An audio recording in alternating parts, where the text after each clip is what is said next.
Quero cumprimentar a amada igreja na doce e na graciosa paz de nosso Senhor e Salvador.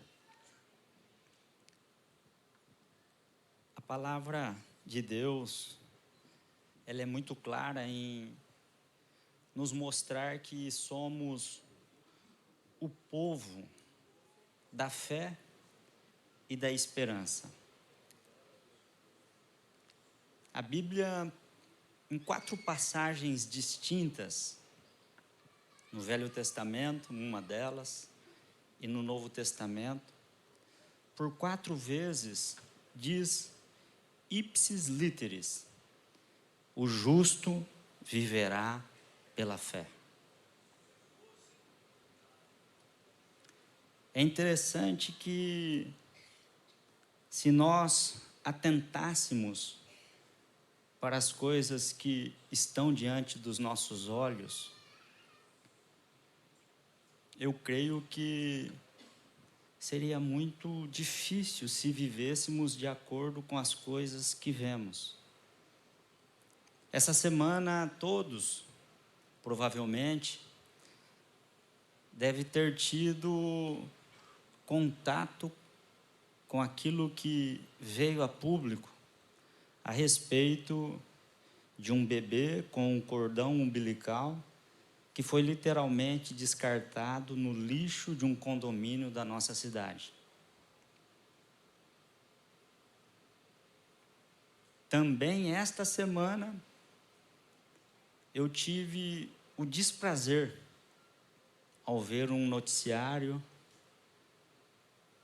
de tomar conhecimento a respeito de uma operação da Polícia Civil chamada de fariseus, onde pastores, missionárias foram literalmente presos por estarem mancomunados com o crime organizado. Eu poderia discorrer a respeito do cenário que está diante dos nossos olhos, mundo afora. E talvez nós até saíssemos daqui deprimidos. Mas pelo fato da Bíblia nos dizer que o justo viverá pela fé, e também que nós não devemos nos atentar para as coisas que se veem, disse Paulo em 2 Coríntios 4,18, porque são temporais, mas para as que não se veem, porque são eternas. É que nessa noite eu quero literalmente trazer à nossa memória aquilo que nos dá esperança.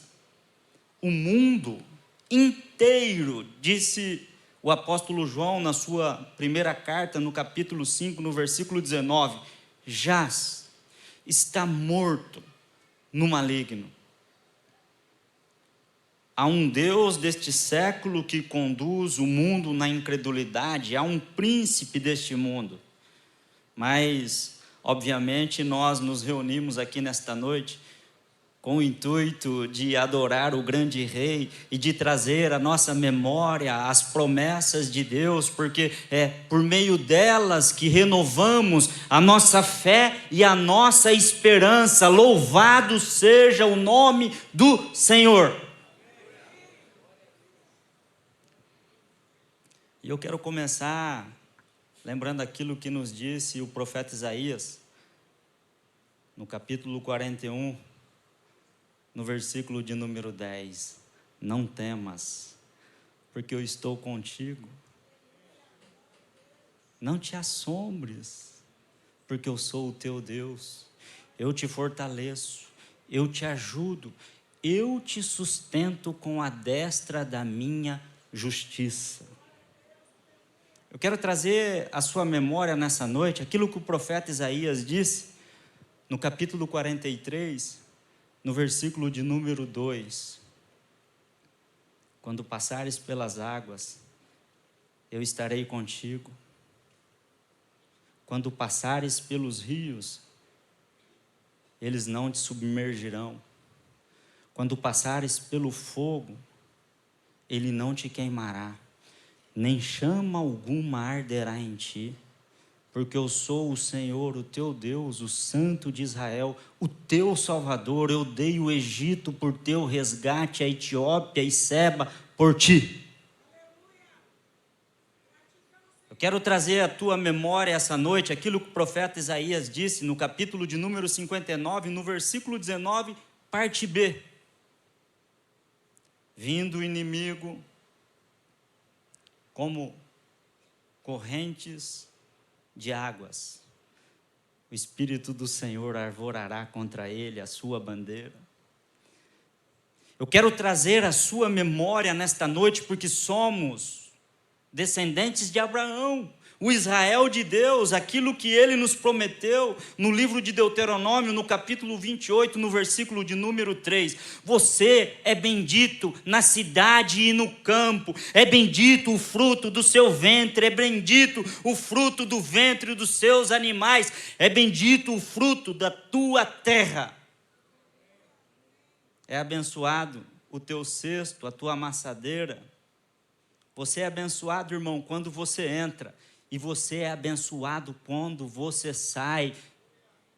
O inimigo, ele pode vir contra ti por um caminho, mas ele foge da tua presença por 7 caminhos, porque você é filho do Deus eterno, Criador dos céus e da terra.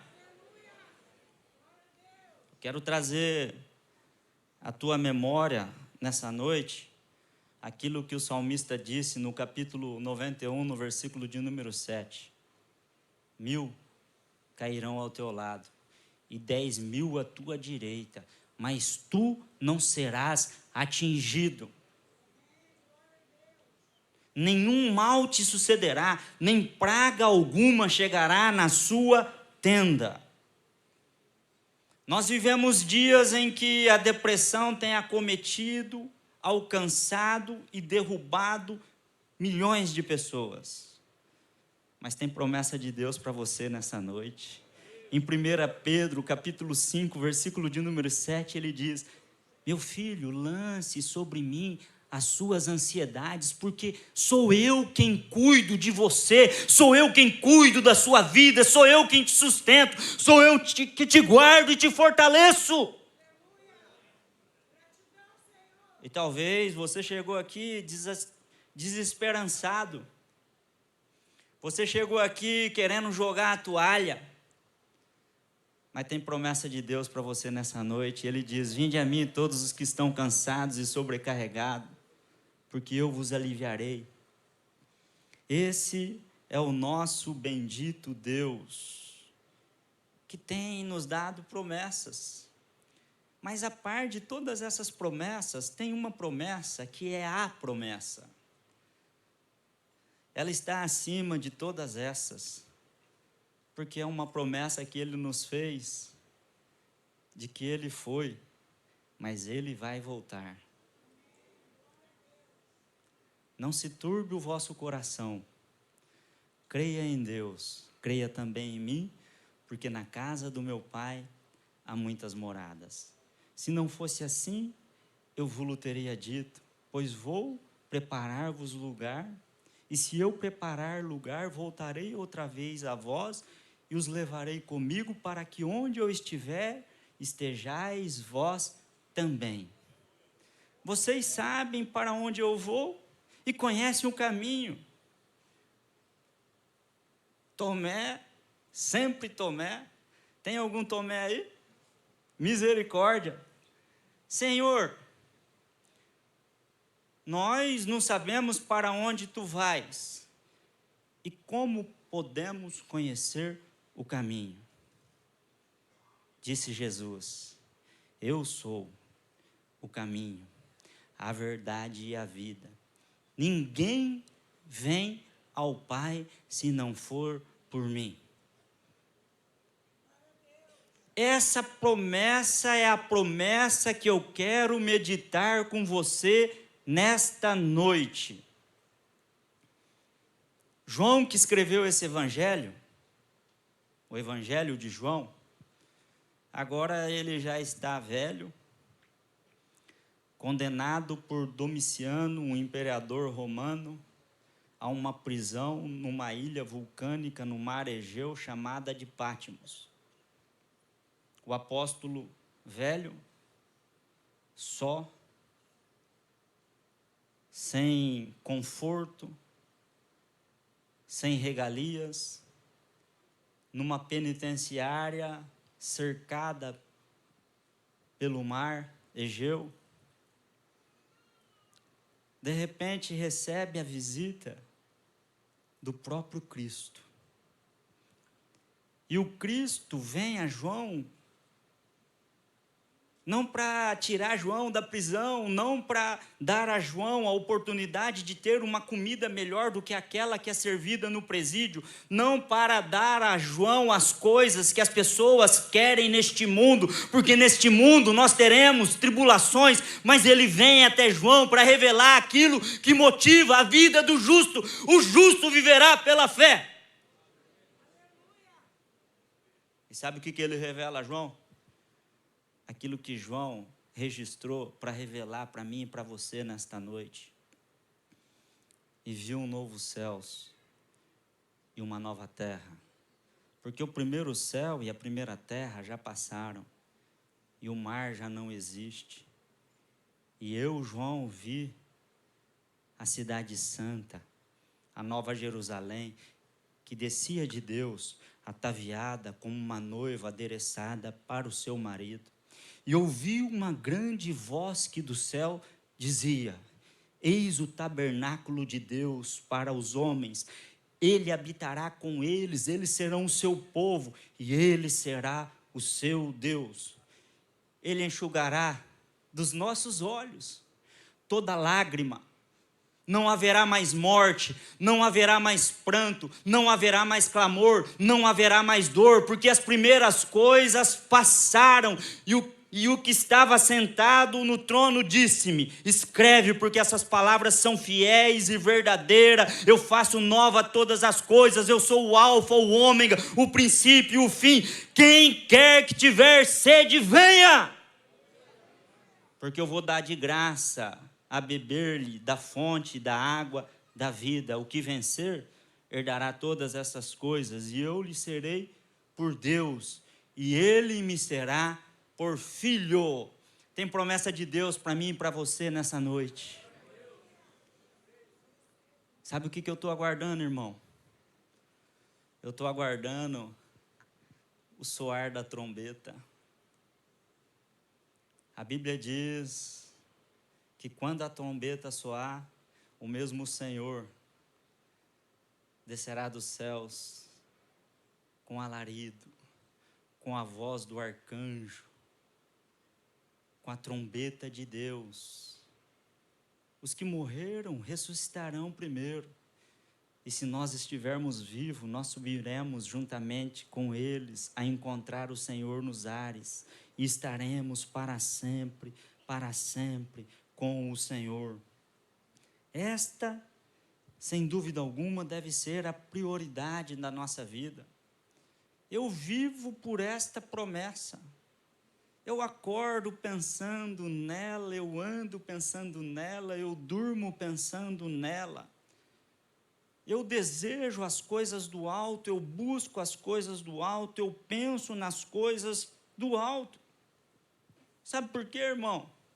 Porque se eu ficar pensando nas coisas da terra, e se eu começar a ter prazer e amar as coisas da terra, a Bíblia diz que o amor de Deus não estará em mim. Porventura você já se deparou com aquilo que Jesus disse em Mateus 24, a partir do versículo 37? Jesus, ele fala que o seu retorno será como nos dias de Noé. E como que foi nos dias de Noé? Jesus disse que as pessoas, elas estavam comendo, bebendo, casando-se, dando-se em casamento, até que Noé entrou na arca. Elas não perceberam, veio as águas do dilúvio e a levou todas. um dia como outro qualquer. Comer, beber, casar, se dar em casamento, comprar e vender. Coisas que todos fazem. Mas Jesus está nos dizendo nesta noite que nós não podemos nos envolver demais com as coisas deste mundo e amar demais as coisas desse mundo. Sabe por quê, irmão? Porque tem uma diferença grande entre o escarnecedor, o transgressor e o ímpio. Sabe quem é o ímpio? É aquele que não leva Deus em conta. Ele tem prazer nas coisas desse mundo, ele tem prazer em tudo aquilo que o mundo oferece, ele gosta, ele fica alegre, ele fica contente, e ele tem tanto prazer, que quando a trombeta soar, ele pode ser como um daqueles da época do dilúvio, que ficou desapercebido, e ele pode perder a arca chamada Jesus Cristo de Nazaré. Agora, por outro lado, a Bíblia também nos fala que nos últimos dias, isso vaticinou o apóstolo Pedro, na sua segunda epístola, no capítulo 3, no versículo de número 3, viriam homens escarnecedores, dizendo: Senhor, onde está a promessa da sua vinda? Irmãos, já faz 2000 anos. Ele veio, morreu, ressuscitou, 500 pessoas contemplaram a sua ascensão aos céus, ele prometeu que iria voltar e Pedro vaticinou. Toma cuidado, porque nos últimos dias virão homens escarnecedores, zombando, ridicularizando e dizendo: onde que está a promessa da sua vinda? Cadê que você prometeu e não aconteceu nada? Nossos pais já dormiram, já morreram, as coisas permanecem tudo como estão. Cadê a promessa da sua vinda? E aí Pedro diz assim: eles só esquecem de uma coisa, que um dia para Deus é como 1000 anos, e 1000 anos é como um dia. E eles esquecem de mais uma coisa, e isso eles esquecem de forma deliberada, de forma voluntária, de forma proposital, porque eles são malditos. Eles esquecem que aquilo que Deus promete, Deus cumpre. E eles esquecem que um dia Deus prometeu que visitaria a terra com um dilúvio. E Deus cumpriu aquilo que prometeu. Faz menção aos dias de Noé. Você lembra da história de Noé? Um mundo corrompido, com a iniquidade que se multiplicou, alcançou a todos. De repente, um homem de 500 anos recebe um chamado de Deus. A Bíblia diz que ele é herdeiro da justiça, no livro de Hebreus. E Pedro diz que ele é o pregador da justiça. Um homem numa terra contaminada pelo pecado. Tem alguma similaridade com aquilo que nós vivemos hoje? Recebe um chamado de Deus para construir uma arca de 300 côvados de comprimento, 50 de largura, 30 de altura, e ele crê naquilo que Deus prometeu. Nunca tinha havido chuva sobre a face da terra, estamos falando de um tempo antes do dilúvio, e ele começa a construção desta arca que levou aproximadamente 100 anos. E a Bíblia diz que ele é o pregador da justiça, e ele pregava que haveria uma destruição da terra por meio de um dilúvio. Sabe quem que creu na pregação de Noé? Quem que creu? Sabe quem que creu? Ele foi top, ele ganhou a mulher. Você está comigo, amor? Ganhou os 3 filhos para Jesus. E as 3 mulheres dos seus 3 filhos. Entraram 8 pessoas na arca. E a Bíblia diz que quando ele tinha 600 anos, Deus mandou que ele entrasse na arca. E Deus fechou a porta para o lado de fora. E as águas do dilúvio vieram, tanto do céu quanto da comporta do abismo. Elas fluíram de debaixo da terra. E a Bíblia diz que tudo que tinha fôlego de vida, que estava para o lado de fora da arca, pereceu. Talvez você diga assim nessa noite: pastor, o senhor acredita mesmo nessa história de arca de Noé, de dilúvio? Isso aí deve ser um conto, uma lenda, uma história da carochinha. Mas e se eu te dissesse que a história do dilúvio não é uma exclusividade da Bíblia? Você sabia que todos os povos antigos, sem exceção, temos achados arqueológicos, todos fazem menção da destruição por meio de um dilúvio, da construção de uma embarcação, que foi o meio utilizado para salvar animais e pessoas? Você sabe que na Terra nós temos a impressão digital, pela geologia, das marcas de um cataclisma e de um dilúvio universal? 70% do planeta é formado de rochas sedimentares, deposição de águas. Você sabia que aqui, na nossa Chapada dos Guimarães, existem fósseis de criaturas marinhas? Você sabia que no topo das cordilheiras dos Andes, dos Himalaias, temos registro fóssil de criaturas marinhas? Deus deixou as marcas cravadas na terra para dizer para mim e para você que o dilúvio não é uma história, é um fato. E que aquilo que Ele prometeu no passado, Ele cumpriu. E que aquilo que Ele está prometendo hoje, Ele vai cumprir. Talvez pessoas céticas se levantem, querendo literalmente desacreditar a Bíblia. Eu me lembro da história de um alemão chamado Werner Keller, um doutor, um homem com estudos, era ateu, mas bem intencionado.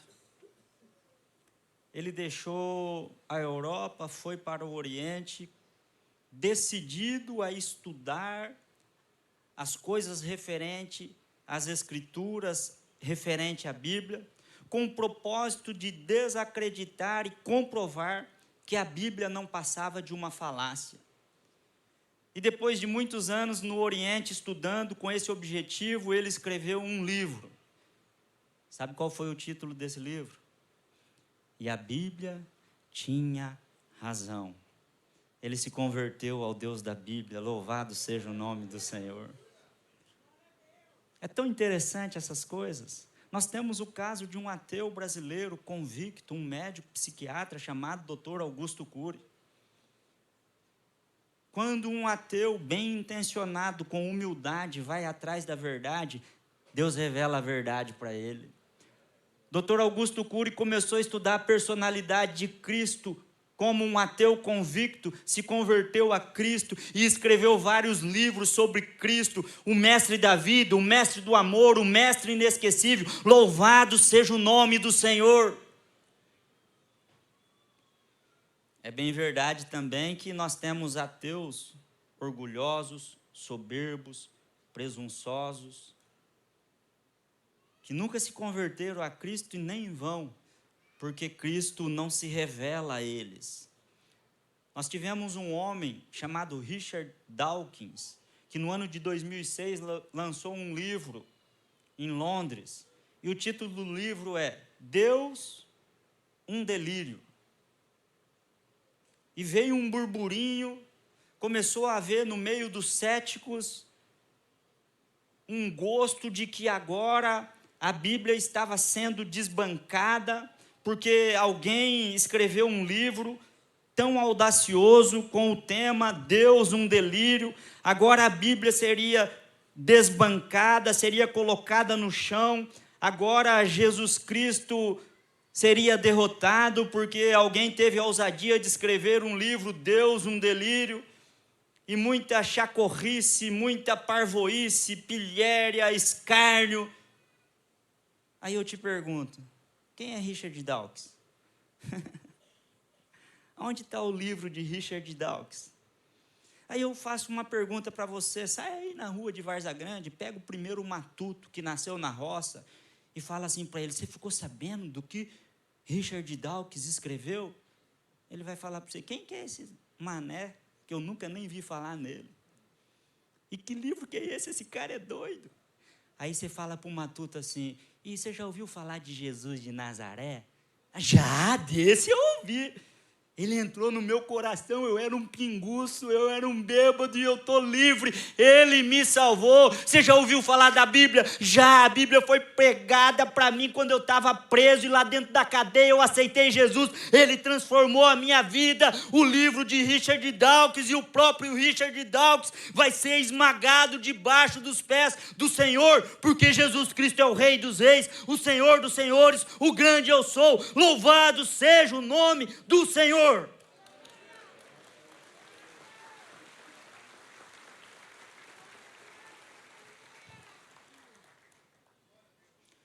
Você já reparou nas promessas de Deus a respeito da primeira vinda do Messias, feita para a nação de Israel? Essa promessa, ela perpassa todo o Velho Testamento. Você enxerga Jesus, de Gênesis a Malaquias, em todos os livros da Bíblia.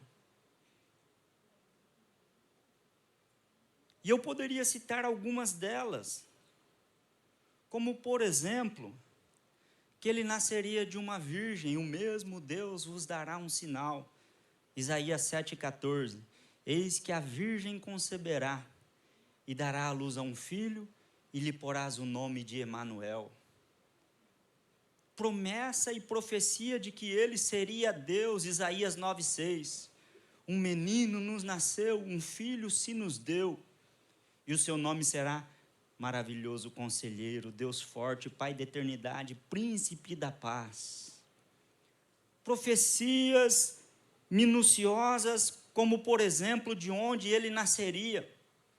Miqueias 5,2, o profeta fala, e tu, Belém de Efrata, pequena entre as milhares, de ti virá o rei de Israel. Lembra quando os magos do Oriente vieram e indagaram Herodes acerca de onde nasceria o rei dos judeus? Herodes foi nos escribas, nos sacerdotes, e eles sabiam, eles esperavam, e eles falaram, e os magos foram e adoraram o menino, dando a ele ouro, incenso, mirra.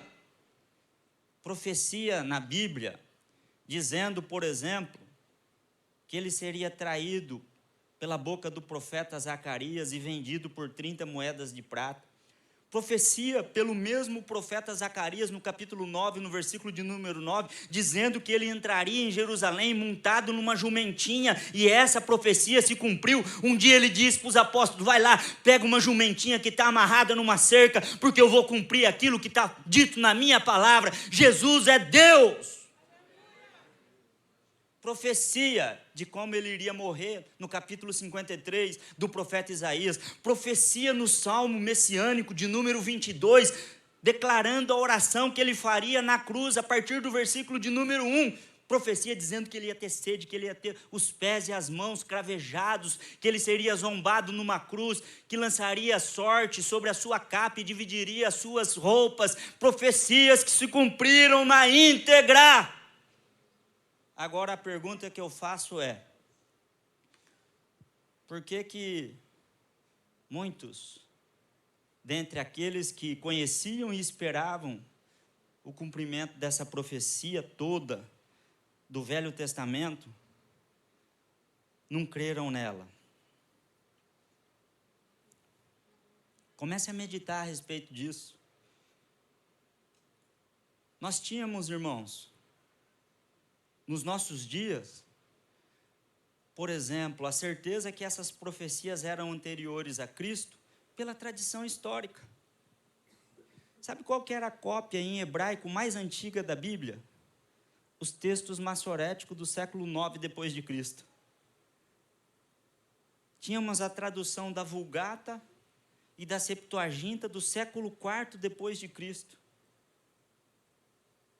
Até que em 1947, em Qumran, eles encontraram alguns potes de barro acidentalmente por um pastor beduíno.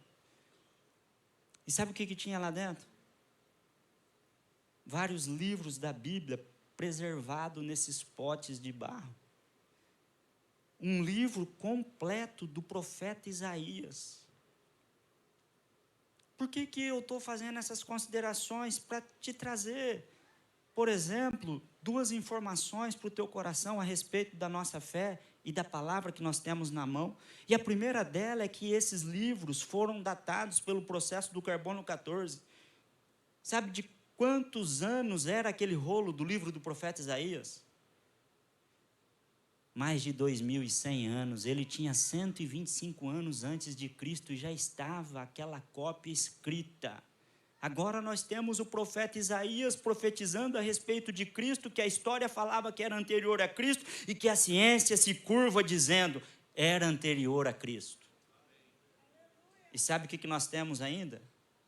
Nós temos uma preservação literária. O mesmo rolo do profeta Isaías, com mais de 2.100 anos, é esse mesmo livro que você tem lá na sua casa, porque é a palavra de Deus. Deus vela por a sua palavra. Passará os céus e a terra, disse Jesus, mas a minha palavra permanece para sempre. Mas mesmo assim, ele veio e eles conheciam a profecia, veio e eles viram ele andando sobre as águas, ele multiplicando pães e peixes, ele dizendo, Lázaro, vem para fora. Viram ele como Deus encarnado, mas não creram. Por quê, pastor? Porque eram soberbos, arrogantes, e amavam mais a glória dos homens do que a glória de Deus, disse João no capítulo 12. Tem gente humilde aqui nessa noite? Tem gente com o coração quebrantado aqui nessa noite? Jesus veio no cumprimento das profecias do Velho Testamento e se manifestou e mudou o nosso calendário antes dele e depois dele. O que fez com que alguns crescem? Sabe o que fez com que alguns crescem? Um coração quebrantado e contrito, porque Deus não despreza. A Bíblia conta a história de um homem chamado Simeão. Está lá em Lucas 2, a partir do 25 ao 35. E a Bíblia diz que Simeão, um velho sacerdote, recebeu uma palavra de Deus. Meu servo, você não vai morrer sem que antes os seus olhos contemplem Jesus, o Filho do Deus vivo. Irmãos, as crianças judias, quando abriam a madre da mãe, os primogênitos, eles tinham que ser apresentados no templo para cumprimento da lei levítica e resgatados. Quantas crianças iam para o templo todos os dias? Como que Simeão iria conhecer uma criança no meio de outras crianças num dia qualquer? A Bíblia nos responde. O Espírito de Deus disse, Simeão, vai lá no templo, porque hoje chegou o dia, o nenê está lá e você vai pegar ele nos braços e você vai apresentar e consagrar ele ao Deus de Israel. Por que eu estou dizendo essas coisas? Porque a promessa está colocada aí para nós.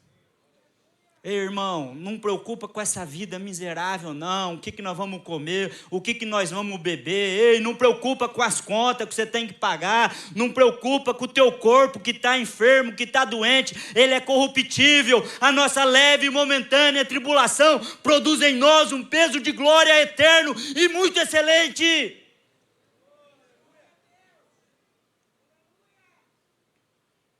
Nós temos que estar atentos e temos que estar com o nosso coração vigilante para aquilo que Deus prometeu. Sabe por quê, irmão? Porque eu quero te contar um mistério. Você gosta de mistério?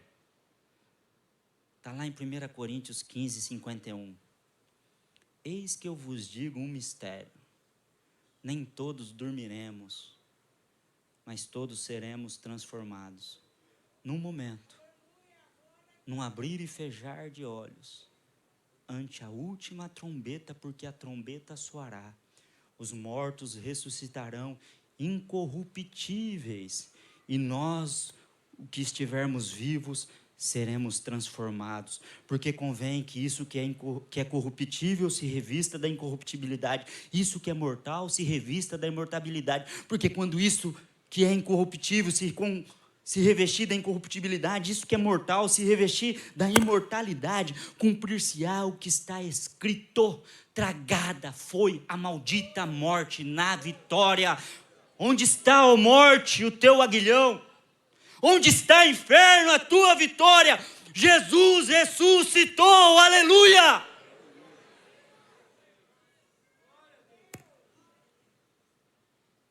Porque o aguilhão da morte é o pecado, e a força do pecado é a lei. Mas graças a Deus que nos dá a vitória por Cristo Jesus, nosso Senhor. Agora, é interessante, irmãos, porque quando o evangelho é pregado, é anunciado, quando nós somos expostos ao evangelho de Cristo, nós precisamos tomar uma decisão. Pastor, eu não quero decidir. Eu vou dizer uma coisa, eu não quero decidir, eu ainda estou indeciso. Você é escravo da sua liberdade. A decisão de não decidir é uma decisão. A decisão de permanecer indeciso é uma decisão. E em relação ao Cristo, Filho do Deus vivo, não tem como nós ficarmos neutros em relação a isso, porque ele disse: quem comigo não ajunta, espalha. Quem não é por mim, é contra mim. Deixa eu te dizer uma coisa, você está sendo exposto ao Evangelho de Cristo nesta noite?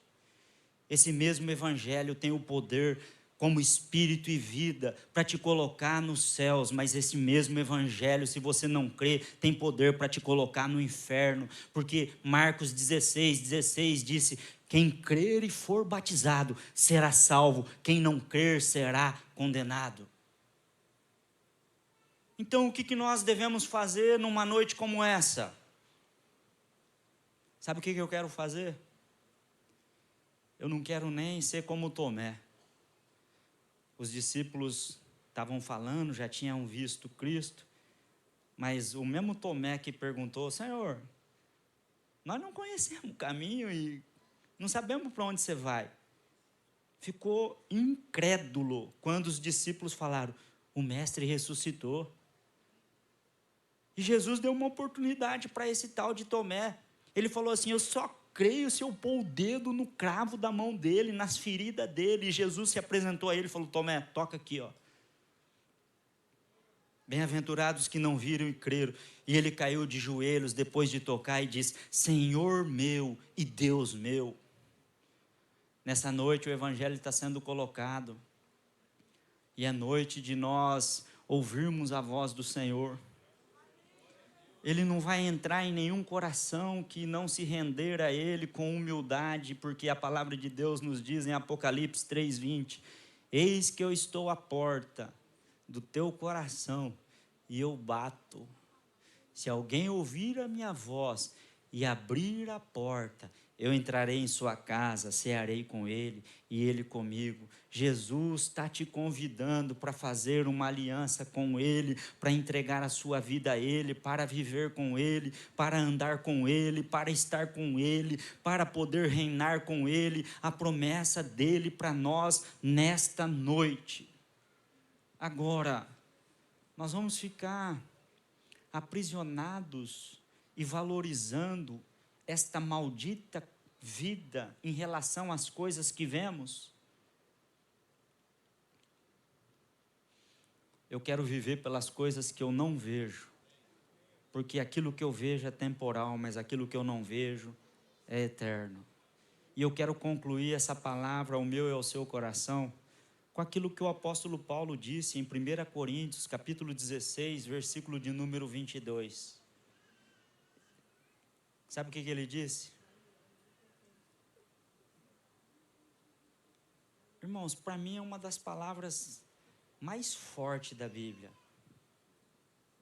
E todo aquele que não ama o Senhor Jesus, seja...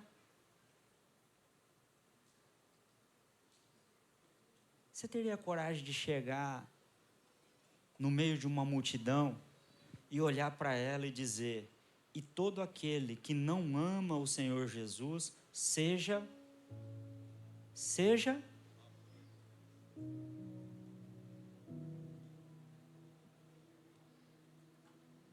que não haja nenhum que não ame o Senhor Jesus aqui nessa noite. Que nós possamos ser daqueles que vão clamar com toda a força do nosso coração essa palavra aramaica que aparece uma única vez nas Escrituras: Maranata, Maranata, Maranata. Ora vem, Senhor Jesus.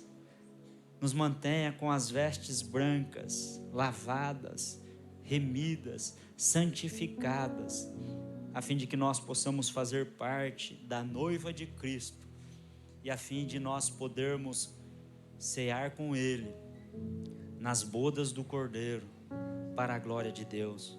Você recebe essa palavra? Que Deus multiplique ela no seu coração e na sua vida.